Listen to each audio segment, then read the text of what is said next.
ये देखो इन्फोसिस के बायबैक का subscription status approx 82 crore shares में से 45 करोड़ शेयर्स तो म्यूचुअल फंड्स ने ही टेंडर किए हैं and as per the income tax के न्यू अमेंडमेंट के हिसाब से जो भी अमाउंट हमें बायबैक से मिलता है वो टैक्सेबल डिविडेंड इनकम के हिसाब से होगा, कैपिटल गेन इनकम के हिसाब से नहीं। तो ये सब्सक्रिप्शन स्टेटस देख के मेरे को ये लग रहा है कि कोई म्यूचुअल फंड में कोई टैक्स का इम्पैक्ट नहीं आएगा।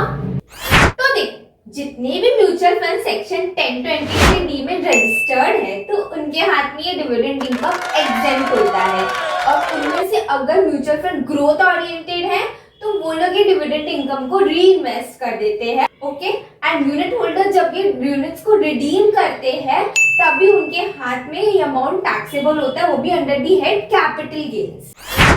और यही मैं बात करूं इंडिविजुअल रिटेल इन्वेस्टर्स का, तो क्योंकि ये बायबैक का वो डिविडेंड इनकम माना गया है एंड इंडिविजुअल्स के केस में डिविडेंड इनकम स्लैब रेट के हिसाब से टैक्सेबल होता है और अगर वही इन्वेस्टर जो है हाईएस्ट टैक्स स्लैब रेट में आता है तो उसको 30% भी टैक्स देना पड़ सकता है इस इनकम पर।